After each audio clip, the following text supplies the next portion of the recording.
The moment he appeared, the world still looked the same as 5 years ago. This time, we're not upgrading a car. We're waking up a partner sailed away by time. This 5-year-old Toyota 4Runner is a dream that should have been on the road. The owner brought this new old buddy to us just to upgrade a few practical things. Since he trusts me that much, let's skip the talk. Since the car has been sitting for quite a while, first, it needs a full vehicle spa treatment. Then we wrap it with a paint protection film. We have to make sure it reaches its owner in perfect condition.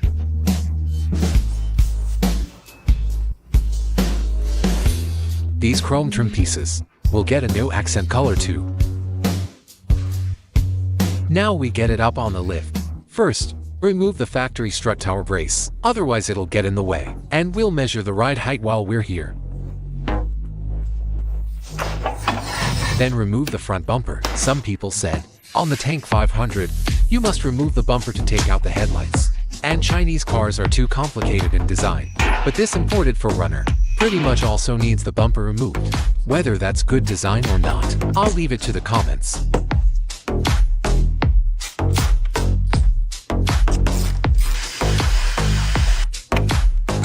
After the bumper comes off, we remove the headlights. Stock headlights alone definitely won't meet our night driving needs. So we upgrade to biprojector lenses and swap the fog lights to OZUM Golden Lightning fog lamps to keep lighting safe in rain and fog. Even with DPF on the car, we still protect every part we remove. Then remove the rear badges for repainting.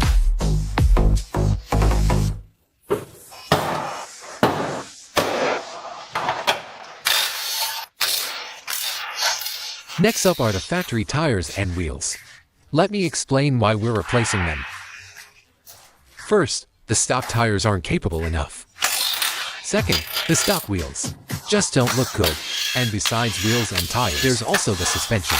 From the factory, this 4Runner came with an X3 Sport suspension system. It uses hydraulic lines connected diagonally, linking the shocks front to rear, left to right. A very advanced setup, right? But it's still basically a traditional hydraulic shock system. And it's technology from over a decade ago. Some people will say the stock shocks still work. So, why replace them? First of all, to fundamentally solve heat fade. With traditional shocks under high frequency, large travel aggressive movement, fluid temperature rises rapidly. Tiny bubbles in the oil expand with heat. Air and oil mix and form foam, causing damping to drop sharply, and the vehicle can become unstable. Second, it provides stronger support and better resistance to bottoming out. Third, our electronic control is more precise, with a wider adjustment range. Next, enjoy the immersive shock installation.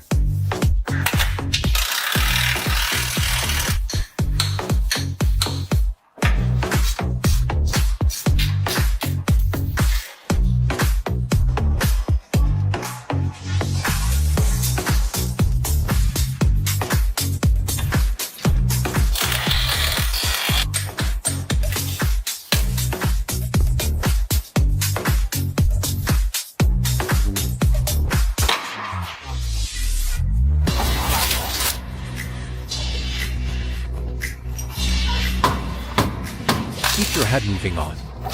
Hold your heart moving on. Keep your head up moving on. Hold your hand moving on. Keep your head up.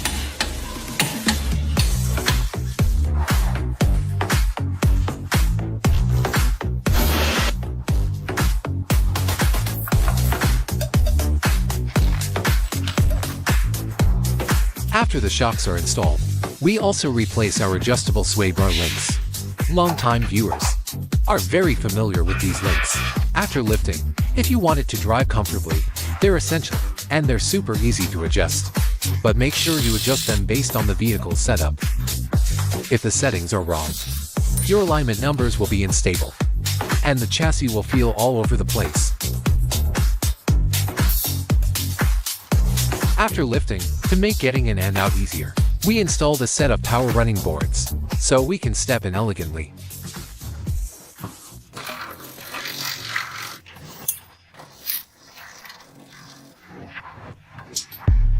Once the steps are done, it's time for wheels and tires. This time we chose 20-inch wheels. No need to say much about wheel looks. What you like is what matters.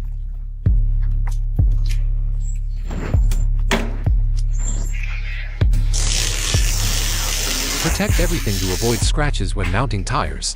We're running Mickey Thompson Baja Boss in size 275 by 5 R2. Better performance than stock and better looks too.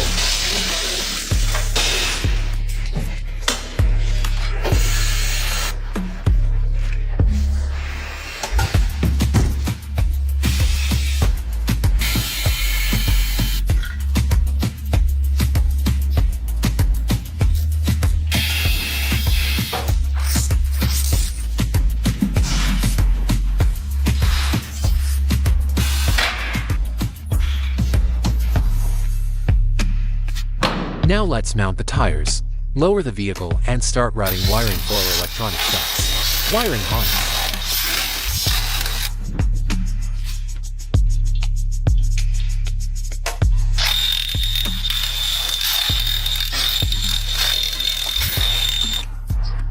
Again, we're going out on by first date. You and me are thrifty, so go, you can ease up the sky. We took 4 hours and hours about sweet and sour. And how your family's doing. Okay. Baby getting a taxi, kissing the. Remove the air filter box. We have to route the wiring perfectly. And clean the air filter housing while it's out. Now keep disassembling. We route the wires along the body's internal structure. Best to follow the factory main harness.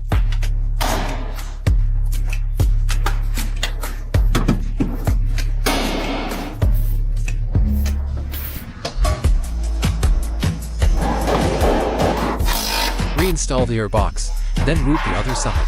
Our wiring standard starts with safety. Aftermarket circuits must use independent fuses. Wire gauge has strict requirements too. And the harness must avoid heat and moving parts. Everything must be secured. Use clips or zip ties to keep it from loosening.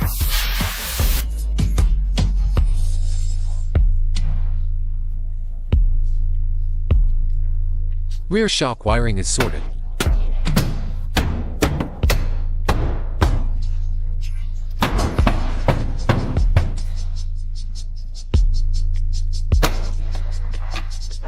Remove the battery to make routing easier.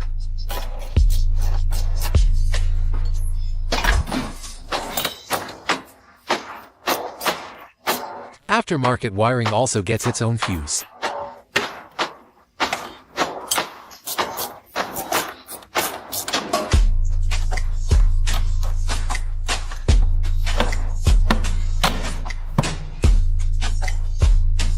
Wrap and protect the power cable for the running boards. Still route it along the factory path to the boards. Seal the underbody connection points to prevent water ingress. Once the wiring is organized, mount the control box under the driver's side gate panel.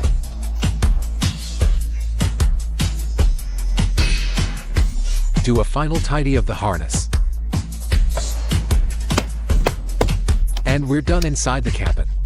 Reinstall all the trim panels we removed. A lot of people say you'll get rattles after disassembly. In a bit, we'll show you whether it rattles or not.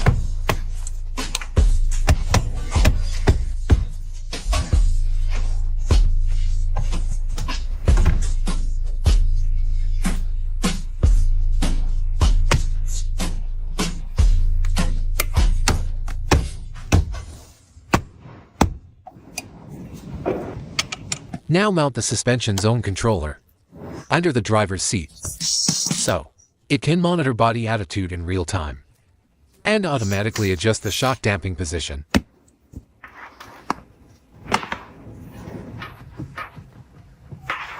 Finally, install the damping adjustment panel. This panel has 4 modes for different off-road scenarios. If you're interested, check our last episode's field test video and see which mode to use in which situation. Now reinstall the rear badge. This color actually matches the car perfectly.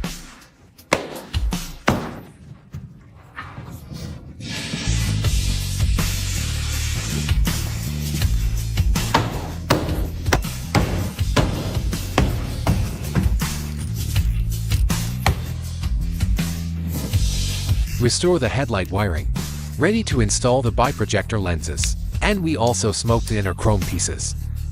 If you want better looks like donor, but also want more brightness, this is a perfect solution.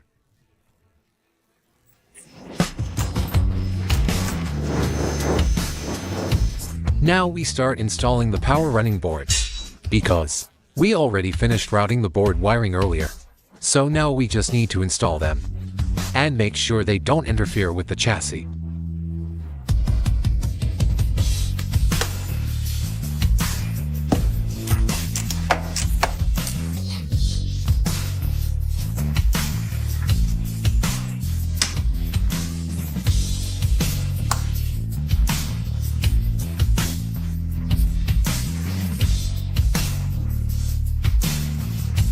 Measure precisely to avoid offset errors that would make the boards look misaligned with the body, and make sure both sides are positioned the same. Don't forget torque marks to ensure the boards stay solid and reliable in use. Torque marks also make it easier to check later whether any bolts have loosened. At this point, the 4Runner is halfway done. In the next episode we'll show you the rest. Chassis tuning and road testing. See you next time. Be the best, be leaders.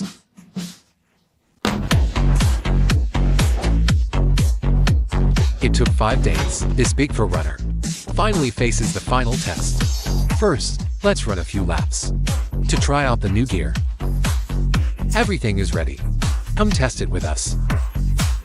After swapping springs and shocks, suspension travel is judged by how the vehicle behaves at full compression, so we can choose the right bump stops to prevent bottoming out and the tire rubbing the wheel well, and to extend shock life.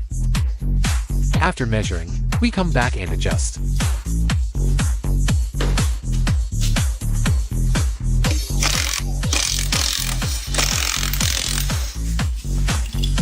Measure bump stop height. If the bump stop height isn't enough, it's easy to damage the vehicle. So we have the right spacers extension to lengthen the bump stop for protection.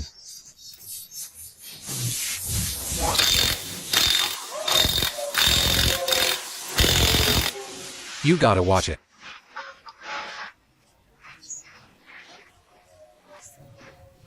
After the bump stops are installed, there's only one final chassis upgrade left.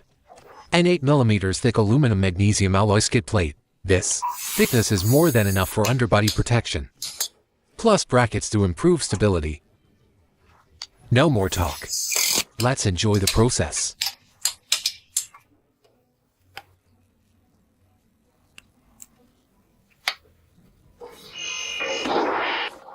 In the golden rain,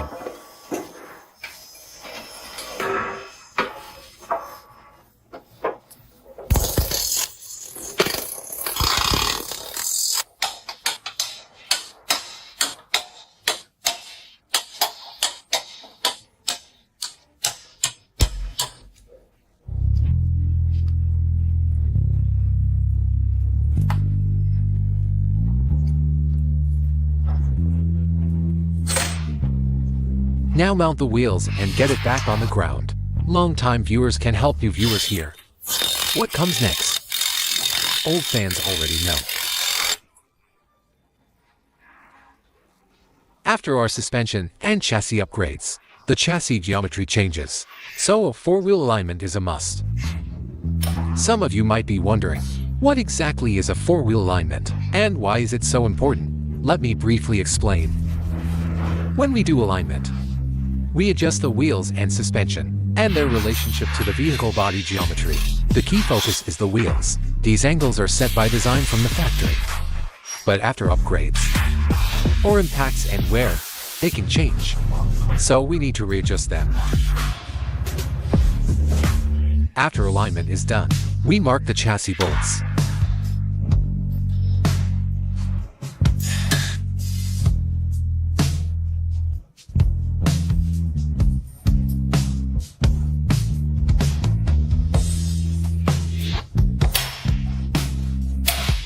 First alignment round is finished. Now reinstall the front bumper. And don't forget our golden eye fog lights.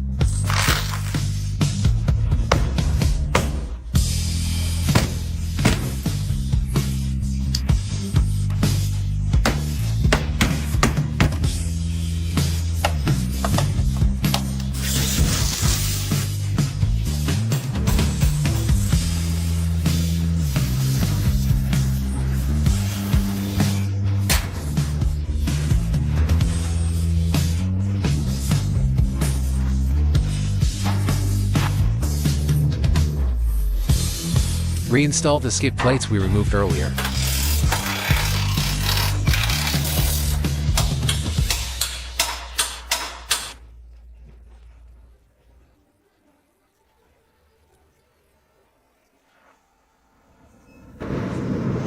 After all that, it's already dark. Perfect time to finish another job. Headlight aiming and lighting adjustment. Nighttime makes it easier to tune the lights.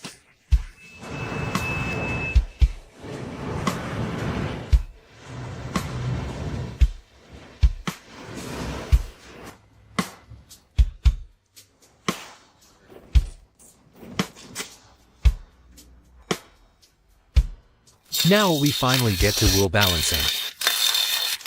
If you're wondering why we balance them now, check the on-screen comments above. Our Danmaku teacher will tell you.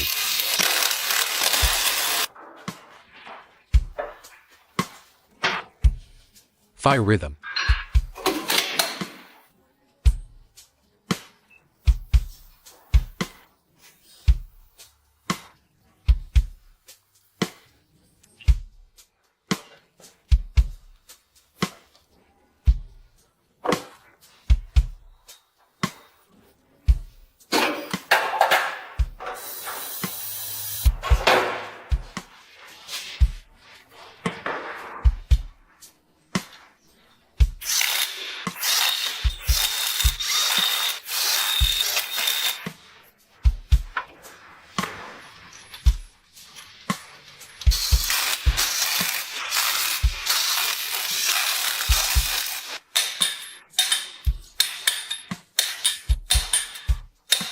After balancing, we start the high-speed test.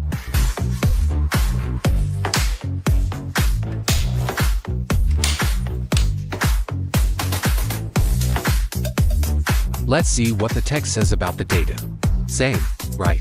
But look at the numbers pushing forward. This is the left side, and this is the right side. Anyone paying for wheels is definitely the boss. We found the issue and start adjusting the alignment data.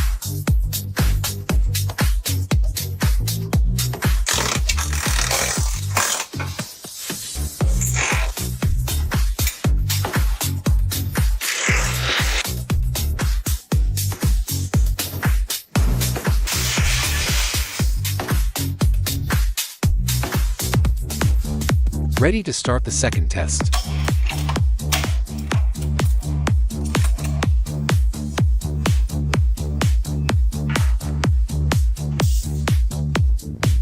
The 4Runner paved road test. Let's check the vehicle stance first. Start the paved road test.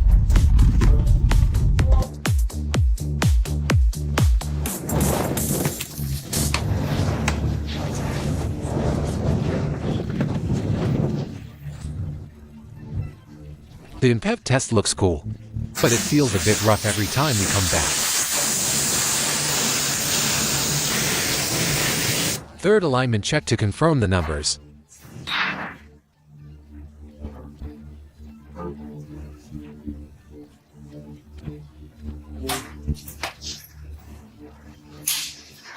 So, we say you got a girl, yes, so you got a man.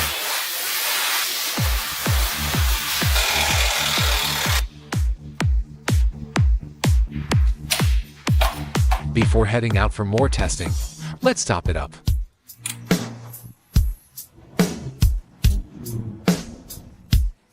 Confirm the alignment meets passenger car standards. For chassis tuning, we let results do the talking. Now this 4Runner has completed all upgrades. And we hope this 5-year-old big guy gets a brand new start.